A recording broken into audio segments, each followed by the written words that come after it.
இதுதான், இது மட்டும்தான். பனியன்னா milky mist, only milky mist. இஸ்ரேலுக்கு சம்மட்டி அடி கொடுக்கும் விதமாக ஆஸ்திரேலியாவினுடைய பிரதமர் ஆண்டனி அல்பனீஸ் அவர்கள் நேற்று ஒரு முக்கியமான ஒரு அறிவிப்பை வெளியிட்டிருக்காரு. இந்த அறிவிப்பு வெளியான உடனேயே சர்வதேச அளவில் இஸ்ரேலுக்கு மிகப்பெரிய ஒரு அழுத்தம் ஏற்பட்டிருக்கு.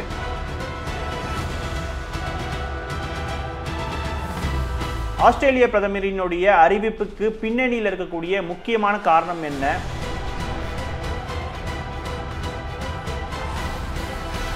ஆஸ்திரேலியாவில் எடுத்த சமீபத்திய ஒரு ஆய்வறிக்கையின் மூலமாகத்தான் ஆஸ்திரேலியா இந்த முடிவுக்கு எடுப்பதற்கான ஒரு காரணமாக அமைஞ்சது. அந்த ஆய்வறிக்கையில சொல்லப்பட்ட விஷயங்கள் என்ன?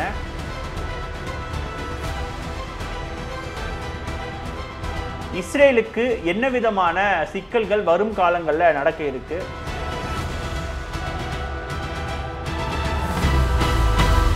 இது எல்லாத்த பத்தியுமே இந்த காணொலியில் நம்ம தெளிவா பார்க்கலாம். யாஸ்கோ சட்ஸ் அண்ட் தோத்திஸ்.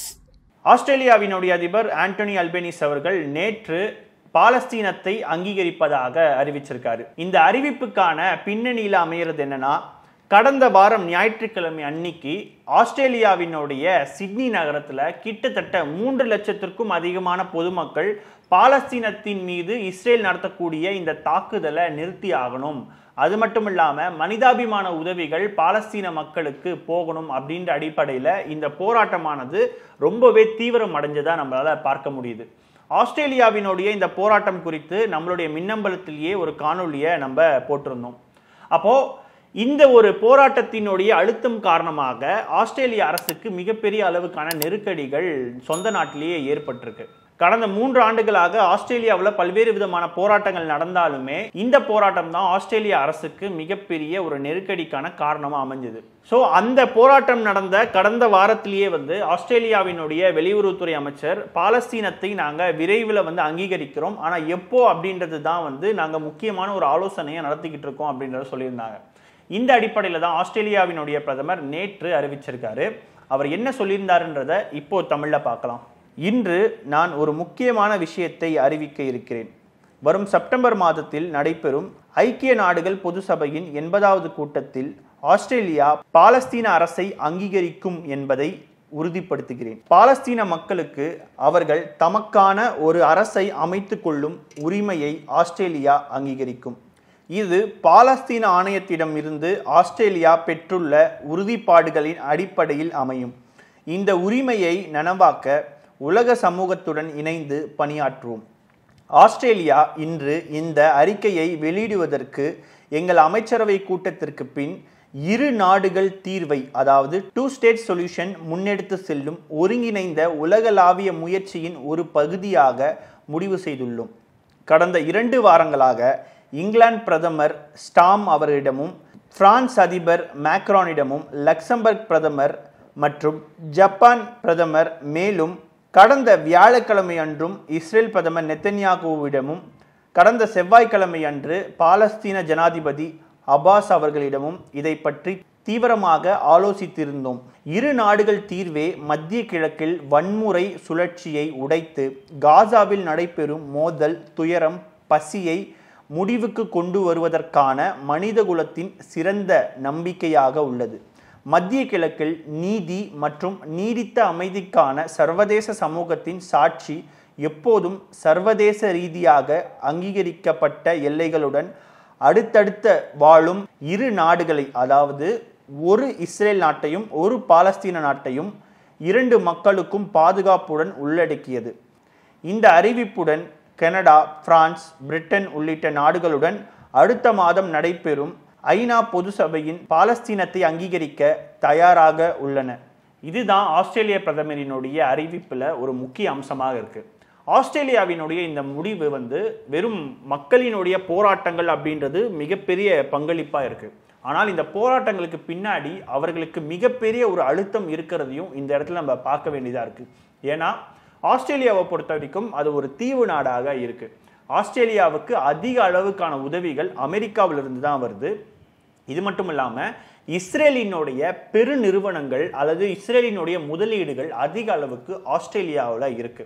அப்போ பாலஸ்தீனத்தை அங்கீகரித்தால் பொருளாதார ரீதியாக ஆஸ்திரேலியாவுக்கு மிகப்பெரிய ஒரு அழுத்தம் அப்படின்றது ஏற்படும். இருந்தாலுமே பொதுமக்களினுடைய இந்த போராட்டத்தினுடைய அழுத்தம், இதனால அரசாங்கத்துக்கு ஏற்பட்டிருக்கக்கூடிய அந்த நெருக்கடியின் காரணமாக இந்த ஒரு முடிவை அவங்க எடுத்திருக்காங்க. இதை தாண்டி ஆஸ்திரேலியாவில் எடுத்திருக்கக்கூடிய ஒரு முக்கியமான ஒரு சர்வே, அந்த சர்வேவினுடைய ரிப்போர்ட் தான் இன்னைக்கு ஆஸ்திரேலிய அரசாங்கத்துக்கு இந்த ஒரு முடிவு எடுக்கிறதுக்கான மற்றொரு காரணமாக அமைஞ்சது. அதில் ஒட்டுமொத்த ஆஸ்திரேலியாவில் எத்தனை மக்கள் பாலஸ்தீனத்தை அங்கீகரிக்கிறாங்க அப்படின்னு பார்க்கும் பொழுது 45% மக்கள், அதாவது ஆஸ்திரேலியாவினுடைய ஒட்டுமொத்த மக்கள் தொகையில் 45% மக்கள் பாலஸ்தீனத்தை அங்கீகரிக்கிறோம் அப்படின்ற ஒரு விஷயத்தை ஆதரிக்கிறாங்க. எனக்கு எந்த கருத்தும் இல்லைன்னு சொல்லக்கூடிய மக்கள் 32% பேரும், பாலஸ்தீன் அங்கீகாரத்தை எதிர்க்கக்கூடிய மக்கள் வெறும் 23% பேர் மட்டும்தான் இருக்காங்க. இதுல ஒவ்வொரு மாநில வாரியாக தகவல்களை நம்ம பார்த்தோம்னா, ஆஸ்திரேலியாவினுடைய மிகப்பெரிய மாகாணங்கள்ல ஒன்றான நியூ சவுத் வேல்ஸ், அதாவது இப்ப சிட்னில இந்த போராட்டம் நடந்தது இல்லையா, அந்த மாகாணத்துல கிட்டத்தட்ட 47% பேர் நாங்க பாலஸ்தீனத்தை ஆதரிக்கிறோம் அப்படின்னு சொல்றாங்க. எதிர்க்கிறவங்க வெறும் 23% பேர் தான் இருக்காங்க. எந்த கருத்தும் இல்லை அப்படின்னு சொல்றவங்க 30% பேர் இருக்காங்க. அடுத்ததாக விக்டோரியா மாநிலத்தில் 44% பேரும், கியூன்ஸ்லாண்டில் 33% பேரும், சவுத் ஆஸ்திரேலியாவில் 47% பேரும், வெஸ்டர்ன் ஆஸ்திரேலியாவில் 56% பேரும், டாஸ்மானியாவில் 54% பேரும் ஆதரவு தெரிவிச்சிருக்காங்க. ஏன் இதை குறிப்பிட்டு சொல்றேன்னா, ஆஸ்திரேலியாவில் பொறுத்த வரைக்கும் அங்க ஒவ்வொரு மாநிலத்துக்குமே மிகப்பெரிய அளவுக்கான அதிகாரங்கள் அப்படின்றது இருக்கு. ஏன்னா கொரோனா காலத்திலேயே ஆஸ்திரேலியா முழுவதும் சில கட்டுப்பாடுகள் விதிச்சாலும் சில மாநிலங்கள் எங்களுக்கு சில விலக்குகள் வேணும் அப்படின்றதையும் சொல்லியிருந்தாங்க. அப்போ ஆஸ்திரேலியாவில் மாநிலங்களுக்கு அதிகமான உரிமைகள் வழங்கப்பட சூழல்ல இந்த ஒரு விஷயம் அங்க இருக்கக்கூடிய மாநில அரசியலையும் மிகப்பெரிய ஒரு தாக்கத்தை ஏற்படுத்தி இருக்கு. ஆஸ்திரேலியாவினுடைய இந்த ஒரு அறிவிப்புக்கு இஸ்ரேல் வழக்கம் போல மிகப்பெரிய ஒரு எதிர்ப்புகளை தெரிவிச்சிருக்காங்க. இஸ்ரேல் பிரதமர் பெஞ்சமின் நெத்தன்யாகு சமீபத்தில் செய்தியாளர் சந்திப்பில் என்ன சொல்லியிருந்தாருன்னா, ஆஸ்திரேலியாவில் ஒருவேளை சிட்னிலேயோ மெல்பர்ன்லேயோ ஒரு தாக்குதல் நடந்தது அப்படின்னா அதை அவங்க ஏற்றுப்பாங்களா அப்படின்ற ஒரு விஷயத்த சொல்லியிருக்காரு. நியாயமான கேள்விதான். ஒருவேளை ஆஸ்திரேலியா வெளியிலிருந்து யாராவது ஆக்கிரமிச்சு அங்க இருக்கக்கூடிய பூர்வகுடி மக்களை ஒரு பகுதிக்குள்ள நுழைச்சு அவங்கள மிகப்பெரிய அளவுக்கு துன்பப்படுத்துனாங்கன்னா ஆஸ்திரேலியாவுக்கும் இதே நிலைமை தான் ஏற்படும். ஆனா இஸ்ரேலை பொறுத்த வரைக்கும் அவர்களினுடைய நிலைமை அது கிடையாது. வேற ஒரு இடத்துல இருந்து அங்க குடியேறி காசா மக்களை இந்த அளவுக்கு கொடுமைப்படுத்தினா இந்த மாதிரியான தாக்குதல் நடக்கும் அப்படின்றது அவருக்கு ஏன் தெரியாம போச்சு அப்படின்றது இங்க ஒரு கேள்வியா இருக்கு. அது மட்டும் இல்லாம இந்த ஒரு அறிவிப்பானது மிகப்பெரிய அளவுக்கு ஒருதலை பட்சமானது.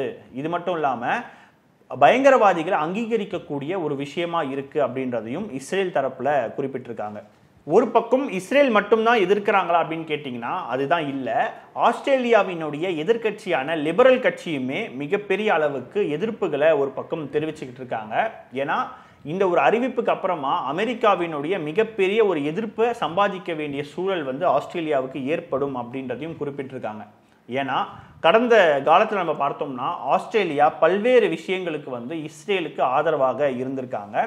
குறிப்பாக ஜியோனிசம் அப்படின்ற ஒரு விஷயத்துக்கு எதிராக ஐநாவில் ஒரு தீர்மானம் நிறைவேற்றப்பட்ட போது அந்த தீர்மானத்துக்கு எதிராக, அதாவது இஸ்ரேலுக்கு ஆதரவாக ஆஸ்திரேலியா வாக்களிச்சாங்க. ஸோ அப்படி ஆதரவாக இருந்த ஒரு நாடு இன்னைக்கு இப்படி ஒரு தீர்மானத்தை கொண்டு வந்தது தான் மிகப்பெரிய ஒரு ஆச்சரியமாக பார்க்கப்படுது. ஆனால் ஆஸ்திரேலியாவினுடைய கிரீன் பார்ட்டி அப்படின்னு ஒரு கட்சி இருக்கு. அவங்க என்ன குறிப்பிட்டிருக்காங்கன்னா, இந்த ஒரு அறிவிப்பானது ஒரு கண் துடைப்பு நாடகம் அப்படின்றத சொல்லியிருக்காங்க. பாலஸ்தீனத்தை நீங்க அங்கீகரிக்கிறோம் அப்படின்னு நீங்க சொல்றீங்க, அதே மாதிரி இந்த போரை நிறுத்தணும் அப்படின்னு சொல்றீங்க. ஆனா ஆஸ்திரேலியாவிலிருந்து போகக்கூடிய தொடர்ச்சியான அந்த ஆயுத உதவிகள் போய்கிட்டே இருக்கு, அதையே நிறுத்த மாட்டேங்கிறீங்க அப்படின்ற ஒரு கேள்வியும் இந்த இடத்துல எழுப்பியிருக்காங்க. அப்போ மக்களினுடைய போராட்டத்தை திசை திருப்புவதற்கு தான் இந்த ஒரு அறிவிப்பை ஆஸ்திரேலியாவினுடைய பிரதமர் செஞ்சிருக்காரா அப்படின்ற ஒரு முக்கியமான கேள்வி எழுந்திருக்கு. ஆஸ்திரேலியாவை அடுத்து ஆஸ்திரேலியாவினுடைய அண்டை நாடான நியூசிலாந்தும் பாலஸ்தீனத்தை அங்கீகரிப்பது தொடர்பாக தீவிரமான ஒரு ஆலோசனையும் எடுத்துக்கிட்டு இருக்காங்க. ஏன்னா நியூசிலாண்டினுடைய வெளியுறவுத்துறை அமைச்சர் ஒரு விஷயத்தை குறிப்பிட்டிருக்காங்க, பாலஸ்தீனத்தை அங்கீகரிப்பது தொடர்பான முடிவு எடுக்கிறது அவ்வளவு சுலபமான விஷயம் கிடையாது அப்படின்றதையும் அவங்க குறிப்பிட்டிருக்காங்க. வரக்கூடிய நாட்கள்ல இது தொடர்பான ஒரு தீவிரமான விவாதம் எங்க அமைச்சரவைக்குள்ள நடக்க இருக்கு அப்படின்றது. ஏற்கனவே ஐநா மன்றத்தில் இருக்கக்கூடிய 193 உறுப்பு நாடுகள்ல தற்போதைய நிலையில 147 நாடுகள் அங்கீகரிச்சிருக்காங்க. இன்னும் வரக்கூடிய நாட்கள்ல பிரான்ஸ், பிரிட்டன், கனடா மற்றும் ஆஸ்திரேலியா இவங்க எல்லாருமே பாலஸ்தீனத்தை அங்கீகரிக்க போறாங்க அப்படின்ற ஒரு விஷயம் வரக்கூடிய நாட்கள்ல இஸ்ரேலுக்கு மிகப்பெரிய ஒரு அழுத்தத்தை ஏற்படக்கூடிய ஒரு விஷயமா இருக்கு. ஆஸ்திரேலியாவினுடைய இந்த முடிவு குறித்து உங்களுடைய கருத்துக்கள் என்னன்றதை கீழே கமெண்ட் செக்ஷன்ல சொல்லுங்க. தொடர்ந்து இணைந்திருங்கள். இது உங்கள் மின்னம்பலம். நான் விஷால் பொலிவர். நன்றி, வணக்கம். இது மட்டும்தான் பன்னீர்னா milky mist, only milky mist. யாஸ்கோ சட்ஸ் அண்ட் தோத்திஸ். மின்னம்பலம்.com தமிழின் முதல் மொபைல் பத்திரிகை.